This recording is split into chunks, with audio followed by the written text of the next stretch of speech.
Todos nós podemos perceber que algumas das tentações mais sombrias e irresistíveis surgem após a bênção.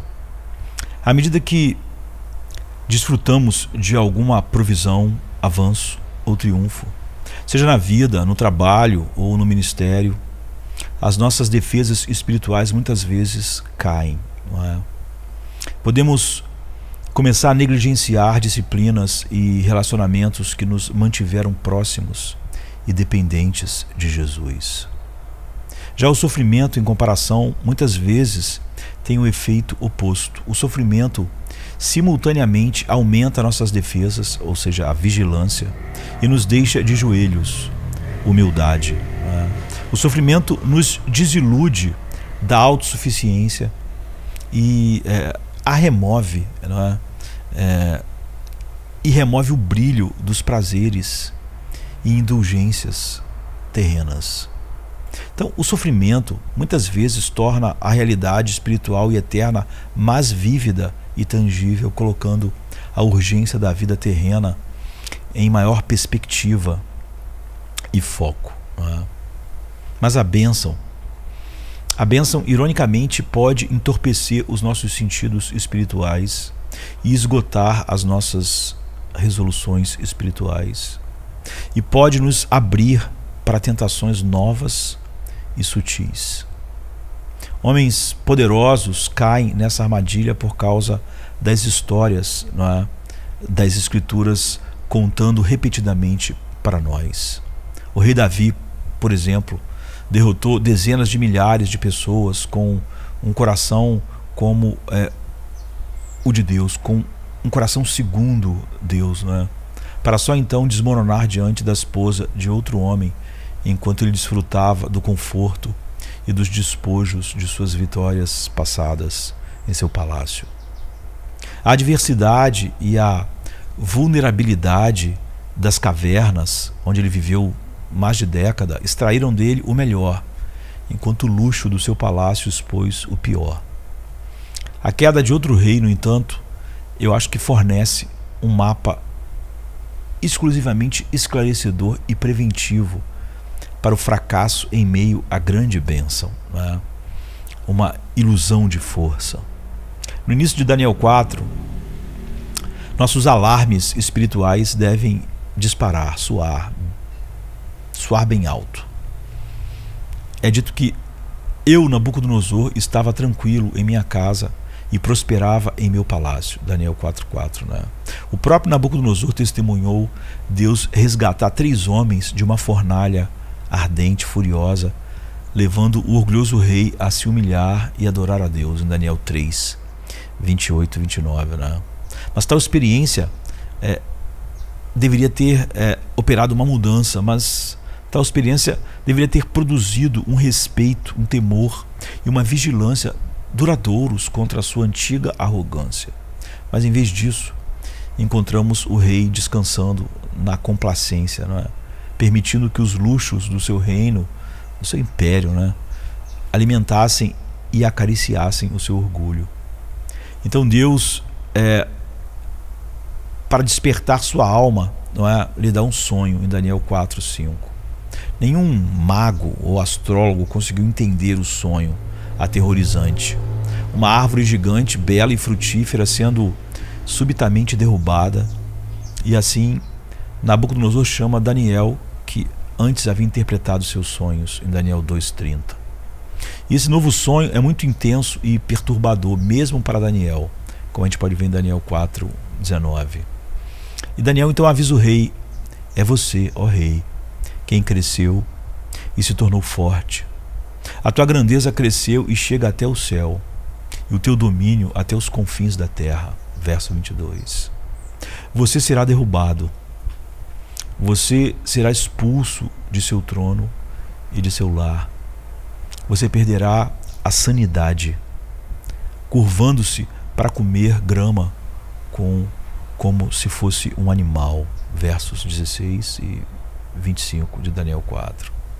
E essa loucura desastrosa irá atormentá-lo durante anos, é o que Daniel disse. Nabucodonosor foi ricamente abençoado com riqueza e poder superiores a qualquer pessoa no mundo na época dele. Era o homem mais poderoso e rico do mundo. E ainda assim, a bênção tornou-se para ele uma maldição. Portanto, ó rei, suplica Daniel, faz com que o meu conselho seja aceitável para ti. Abandone os teus pecados praticando a justiça e as tuas iniquidades mostrando misericórdia para com os oprimidos, para que talvez haja um prolongamento da tua prosperidade. Verso 27. Como não responder à bênção, né? É o que nós temos aqui. O rei Nabucodonosor já havia sido humilhado 2 vezes e confessou a Daniel: verdadeiramente o teu Deus é o Deus dos deuses e o Senhor dos reis. Daniel 2:47. Contudo, o que ele agora sabia e tinha visto, enquanto ele descansava de maneira confortável em sua casa, como reagiria a este novo e mais severo aviso, né, de Daniel. Enquanto ele caminhava pelo terraço do seu palácio, vários meses depois, ele ficou maravilhado consigo mesmo, né? Os jardins suspensos da Babilônia. E ele disse assim: não é esta a grande Babilônia que eu construí com meu grande poder, como residência real e para a glória da minha majestade? Daniel 4:30. Você vê, isso pode parecer estranho, mas é o que normalmente as pessoas dizem. Não, o que eu tenho eu que construí, com muito esforço, estudei. É o que ele está dizendo.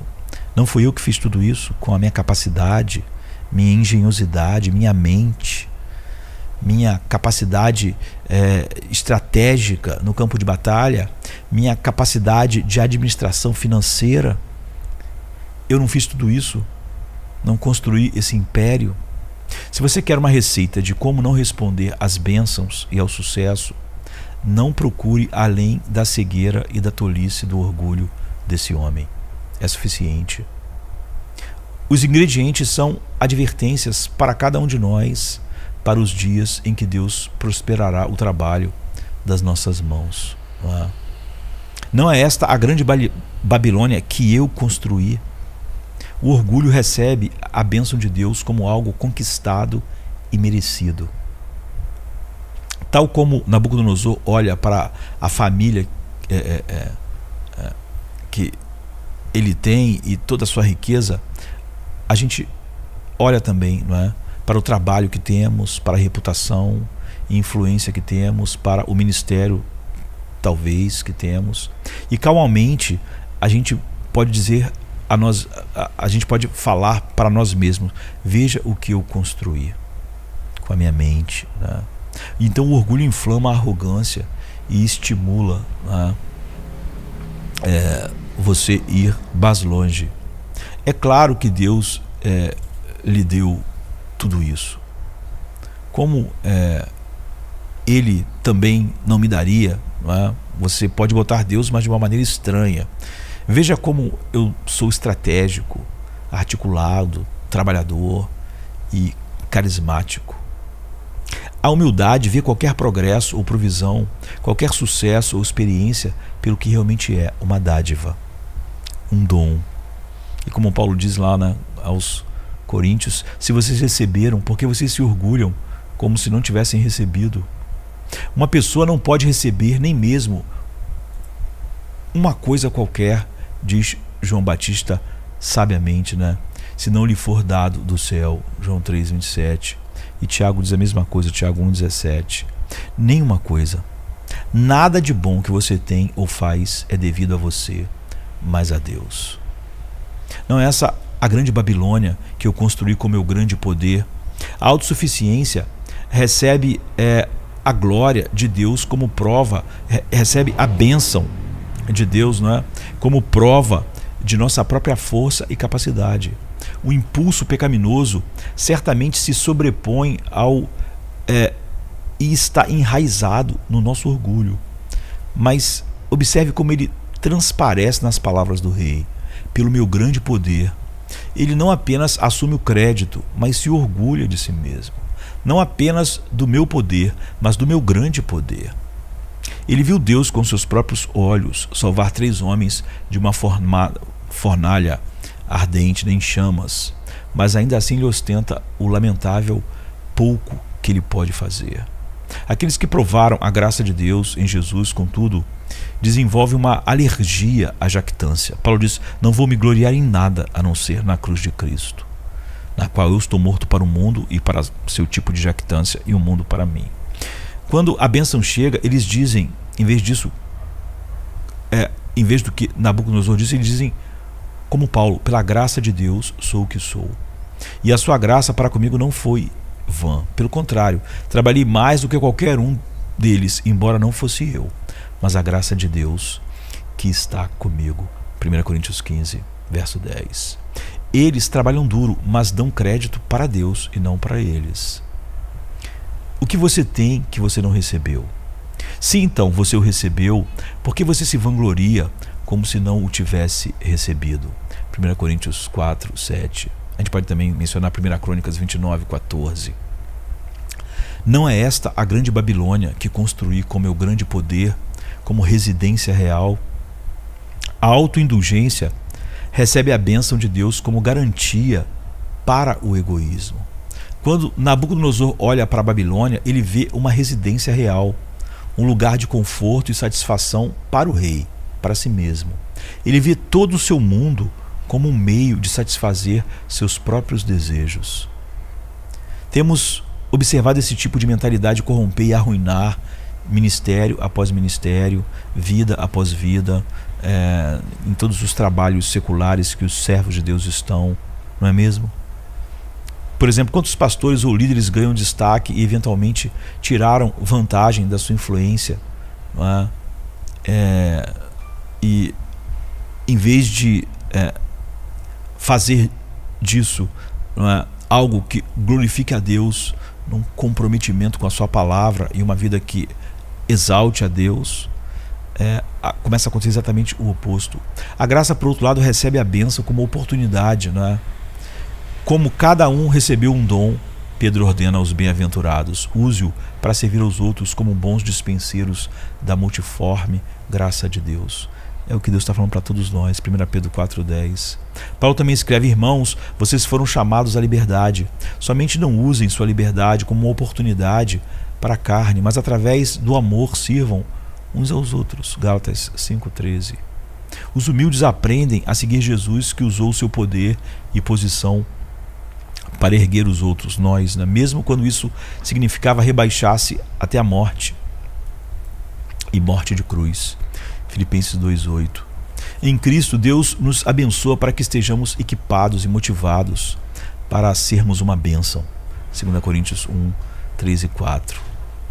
Não é esta a grande Babilônia que eu construí com meu grande poder como residência real e para a glória da minha majestade? A vanglória recebe a bênção de Deus e se curva para adorar a si mesma. Nabucodonosor olhou para o que Deus havia dado, o que Deus permitiu que fosse construído e prosperasse, e confundiu tudo com sua própria glória e sabedoria. Enquanto os sábios cantavam, os céus declaram a glória de Deus e o céu acima proclama a obra de suas mãos, né, no Salmo 19:1. O rei Nabucodonosor também parou para se maravilhar. Veja como sou majestoso. Um rei posterior seria morto pelo mesmo pecado, em Atos 12:23. Nós poderíamos considerar Nabucodonosor uma anomalia estranha e trágica, se não tivéssemos experimentado a mesma tentação em algum momento da nossa família, trabalho ou ministério. Se não tivéssemos nos vangloriado dessa conquista ou daquela posse, dessa boa ação ou daquela palavra sábia. Quantas vezes mesmo que diríamos isso em voz alta, não é? Para nos... nós não vamos tão longe quanto Nabucodonosor. Nós não falamos em voz alta assim, mas paramos para nos deleitar por um momento com a falsa sensação de nossa própria majestade. Novamente, a graça adora, mas nunca adora a si mesma, a si mesmo, e nunca tem ilusões da sua própria majestade. A graça, ela canta com alegria: não a nós, Senhor, não a nós, mas ao teu nome da glória, por causa do teu amor inabalável e da tua fidelidade. Salmo 115:1. Os piedosos servem, trabalham e amam pela força que Deus fornece para que em tudo Deus seja glorificado por meio de Jesus Cristo. A Ele pertencem a glória e o domínio para todo sempre. 1 Pedro 4:11. Portanto, quer você coma ou beba, tenha sucesso ou fracasse, experimente abundância ou necessidade, faça tudo e receba tudo para a glória de Deus. Como Paulo diz em 1 Coríntios 10:31. Recuse a tola sedução que derrubou o rei Nabucodonosor e desfrute da recompensa satisfatória e gratificante de saber que tudo o que temos e tudo o que fazemos vem de Deus, por meio de Deus e para Deus. Deus tirou de Nabucodonosor a sua sanidade. Ele ficou como um animal, comendo com os bois. Deus estava dizendo: nem a sanidade de vocês pertence a vocês. É um dom que eu dou. Não atribuam nada à mente de vocês, porque essa mente também é uma das coisas que eu estou dando. Nabucodonosor, eu vou tirar sua sanidade.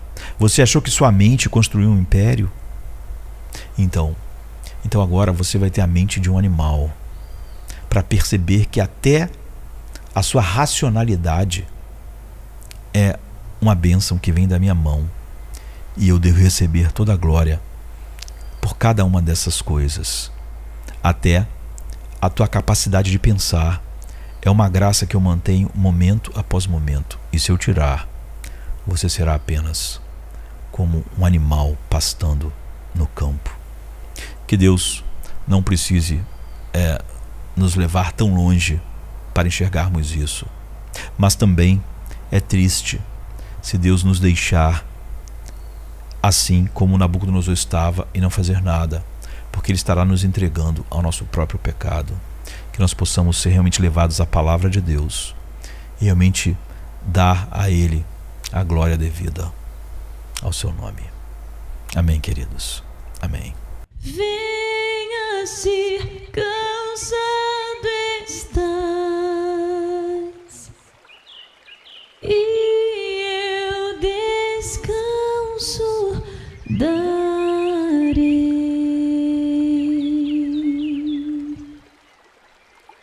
Tu descansarás. Venha a mim se não tens paz, e eu darei paz sem fim. Terás paz sem fim. O meu jugo é leve, o meu fardo graça dá. Tome tua cruz, te darei a paz.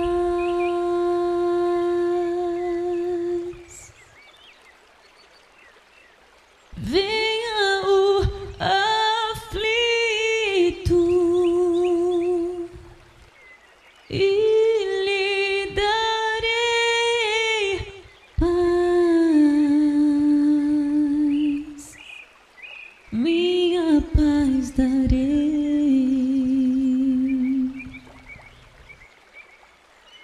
Venha a mim na dor sem fim, e eu darei paz.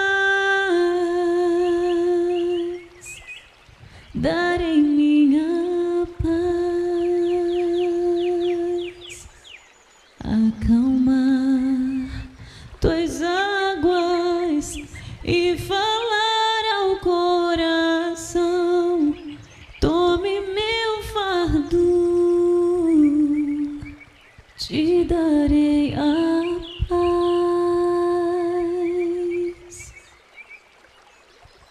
Venha a mim.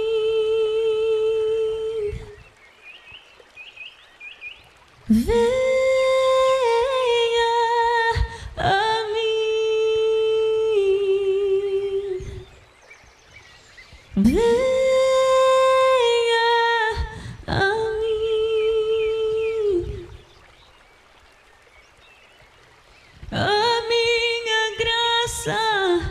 te chama.